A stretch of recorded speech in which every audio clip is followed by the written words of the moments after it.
Hi everyone, my name is Michelle and welcome back to my channel. If you're new, please hit subscribe. I post new videos every Saturday. So today I'm going to be talking about my 30-week pregnancy update. So just a little bit of a disclaimer, this video is definitely going to be TMI, pregnancy is gross. So if you get grossed out easily, then you might want to click out of this video. Okay, so I am pregnant with my second baby boy. He is due on June 24th. So I turn a new week every Wednesday and today is Thursday. So today as I'm filming this, I am 30 weeks and 1 day pregnant. And the pregnancy app that I have been using is the Pregnancy Plus. And according to that, he is 16.18 inches and about 3.31 pounds. I've also been using the Ovia pregnancy app and also What to Expect. I like the What to Expect app as well, just because it has like a little video every single week that tells you everything that's going on with the baby that week. So according to that app, it says that he is gonna start putting on about a half a pound every single week from this point on. And I feel like that's already kind of started. I honestly feel like I'm getting bigger every single day. So what's going on with baby? So it says that he is starting to shed off the little like peach fuzz that's covering his whole body to keep him warm because he's starting to build up his own fat. And he's also starting to grow hair, eyelashes, eyebrows, and just starting to look more like he's gonna look when he's born. It also says that he's starting to get more bone density and get some bone marrow so he can store all his own iron and nutrients and stuff like that, which is pretty crazy. He's also practiced breathing a lot, it says.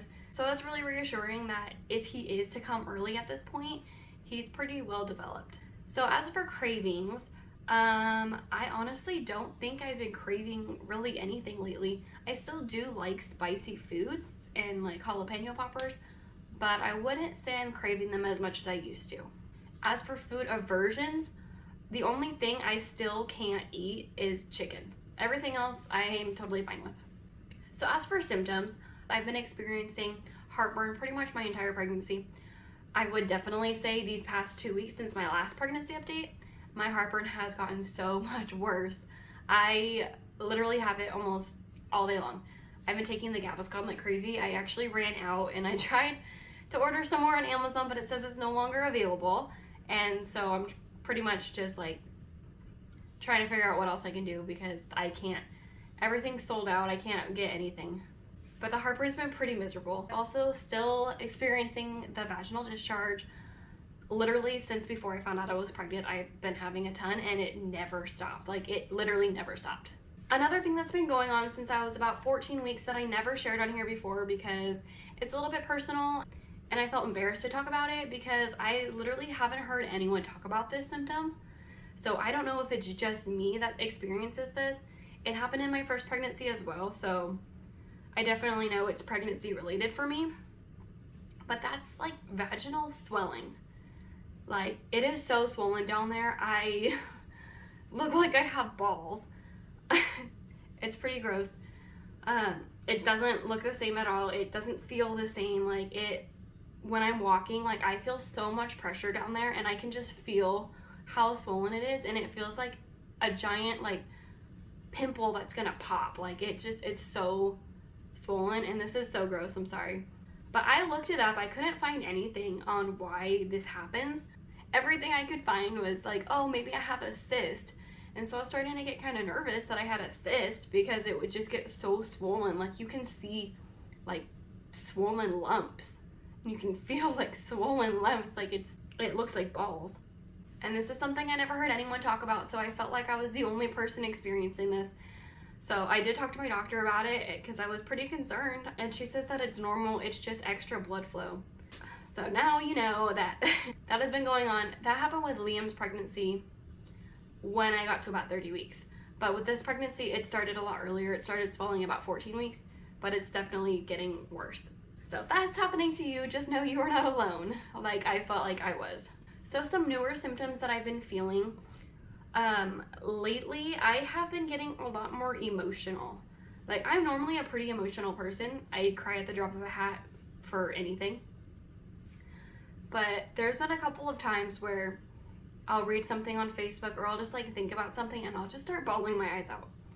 Like I'm just crying way more over things that, I mean, normally would like upset me, but never to the extent of like crying that dramatically. So I'm definitely starting to get more emotional, especially with things related to like younger kids. Like if something happens to someone's kid, like I cannot handle that. I'll just start crying. Another thing that I noticed is my breasts are getting bigger, I think. I'm not really sure. I don't feel like they're getting bigger, but they're not fitting in my bras like they would normally, and so I'm kind of spilling out of my bras now, so I guess they are getting bigger. With Liam's pregnancy, they got really big. I gained like a whole cup size in my first trimester, and I think that was it. I don't think they got bigger after that, but they never went back down to size. Like I stayed that same size until now, and so my first trimester with this pregnancy, they didn't get bigger. I didn't notice any changes. My nipples got a little bit darker, which they did a lot with my first pregnancy. So like I mentioned earlier, he's getting bigger, and I can feel that he's getting bigger. So I've noticed lately that it's starting to get a lot more uncomfortable for me, just in general. I'm sitting down a lot. Standing is getting uncomfortable, mostly because of the swelling, but also just like I feel a lot of pressure in my belly. It's starting to get really hard for me to bend over and pick stuff up. Now when I lay back and relax on the couch, like I need help getting up. I can't get up by myself. I need to like hold something or like have someone like help me up. I've also noticed my belly is starting to feel really tight, and like my skin is starting to stretch. So I have started using the lotion. I never really use lotion because I feel like if you're gonna get stretch marks, then you're gonna get stretch marks. I never really got any on my belly with Liam, and I don't have any yet, but I do use a lotion when it starts to get itchy, just because I know that is your skin stretching, and so I want to make sure it's hydrated and it feels better that way as well. I've also been getting a lot more headaches lately. I'm getting a headache like every single day. I thought that it mostly happens in the first trimester, and I didn't really have it too much in the first trimester. I would get them occasionally, but now I've been getting them like every single day. I'm also starting to feel a lot more pressure down there. If I've been sitting down for a while and I stand up, like I feel like there's so much pressure down there, and then I like have to go pee. And now I feel like I have to pee all the time. Like he sits on my bladder or something. I'll be totally fine 1 second, and the next second it's like, oh my god, I have to go right now or I'm gonna pee my pants. So he's also been moving around a lot lately, which is amazing. I love feeling him move, but it's not even like kicks anymore. I barely feel him like kick. It's more like straight up movements. Like I'll feel him in multiple spots at the same time. Like he'll like freak out or something, or I feel him like rolling or doing something. It's not really like a kick kind of feeling. It's more like just movement. Which brings me to the next one, which is where I have been getting this weird back pain. So it's not like a normal like backache where my lower back hurts. It's like my middle back on my left side only. It feels like he pushes his whole body into my left side. It's either his body on my side, or he's like hitting my kidney, just like resting on something over there, and it just gets so painful. Like it's beyond uncomfortable. Like it's straight up painful. Last night I got off work at like 9 o'clock at night, and I came home and the pain was so bad. I literally ran straight home, laid in bed on my right side, and I just started crying. Like it hurt so bad. And it happened the first time when I was about 24, 25 weeks, and it only happened once, and I laid on my right side and kind of let gravity do the work to kind of like push him away from that, and that helped. So it hasn't happened again since then, and then this past week it's happened like 3 times. So I think he's finding a spot that he likes in there, and I do not like that. So yeah, that's the only thing that seems to help, is laying on my right side to kind of have gravity move him away from that spot. So that's why, I mean, it could be something else, but that's what I think it is. Okay, so for my weight, so when I first found out I was pregnant, I weighed 151 pounds. I did lose about 6 pounds in my first trimester to bring me to 145. I weigh myself every Wednesday, and yesterday I weighed myself and I was 156. So if you count from how much weight I lost, I gained a total of 11 pounds, but I don't count that. I only count from where I started. So from where I started at 151 to 156, I have put on 5 pounds, and I'm 30 weeks pregnant. So I seem to be following the same kind of pattern as I did with Liam. The same thing happened. I lost about 6 pounds, I think almost exactly, with Liam as well. And then in my 3rd trimester is when I started putting weight on, and then I just kept putting weight on after that.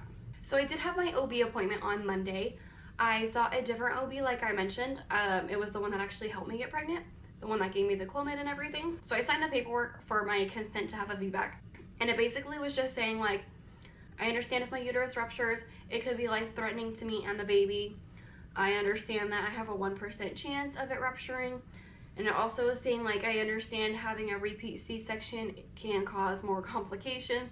Like, it was basically just trying to make both situations look bad, it seems like.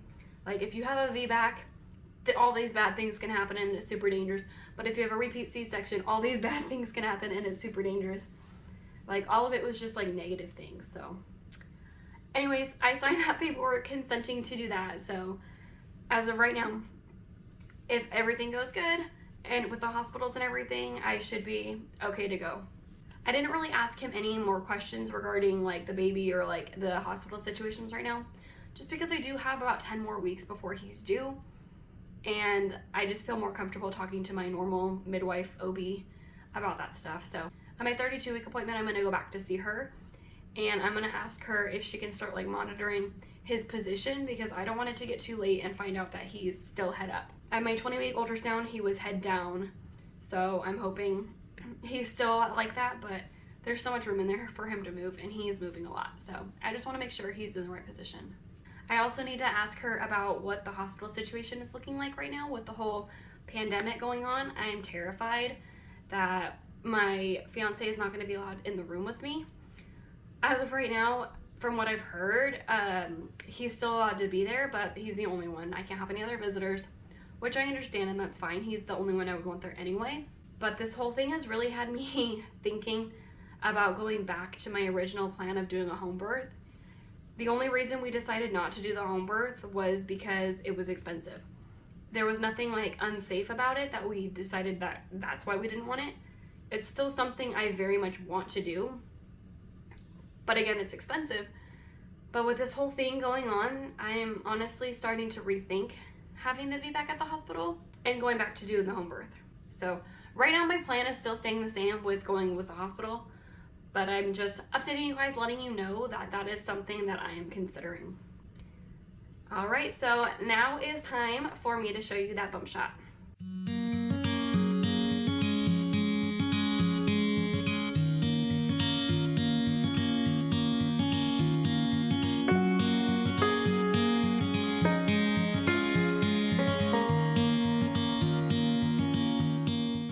Alrighty, well, thank you guys so much for watching. If you like this video, please give it a thumbs up and don't forget to hit subscribe, and I will see you in my next video. Bye.